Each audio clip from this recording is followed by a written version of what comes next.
as he left the goal vacated, and Perry almost had a chance as he tried to fire it in front of the net to an oncoming teammate.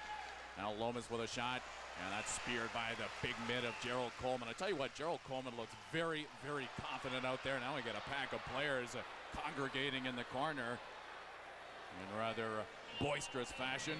Well, Brett Liscomb, he ushered Corey Perry into the back wall, and certainly the Windsor Spitfires are concentrating on Corey Perry on this as Giallonardo comes in from his point position to take Perry down in behind the net, and he's roughing him up right now.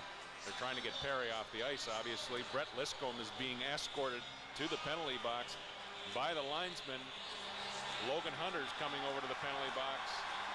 And now all of a sudden we got a melee down behind the net, and Corey Perry was the focus of the attention from the time that the play stopped right up until now, as Giallonardo is the one that's tangled up with him right now. Yeah, Giallonardo kind of raced in. He was stationing himself at the blue line to prevent the faceoff from coming out, but when he saw that the shenanigans had kind of gone on a little bit too long for his liking, he raced in, and he definitely identified 94 for the London Knights. Corey Perry is the man that he wanted to engage himself with. Richmond also going to the penalty box, as both sides will be handed some minors right here for that, a little altercation in behind the London goal. 11-13 left to go in the second period. Well, Windsor special teams over the last 3 games, 4 for 12 on the power play, certainly operating at 20%. Check that, 25%. And penalty kill 10 for 11. They've been very good in here this evening on the penalty kill, the Windsor Spitfires have. And for the London Knights, the special team operating at 3 for 12, which is 20%, which was below their average for the season.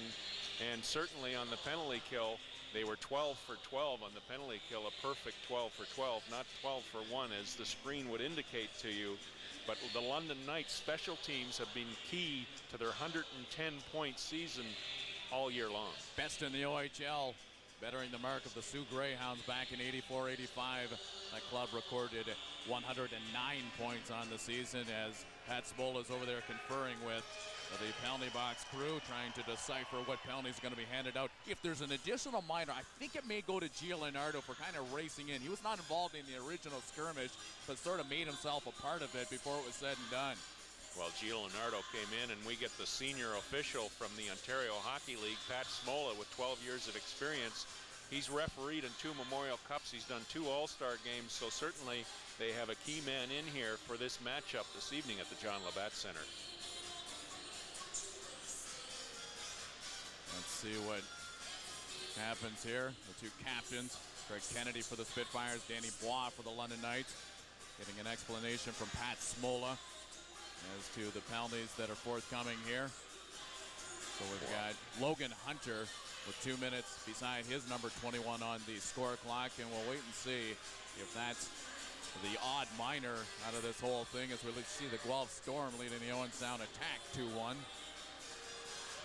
Barrie and Kingston still knotted up. Barrie leads that series 1-0. They win 6-4 last night in Barrie. Plymouth jumps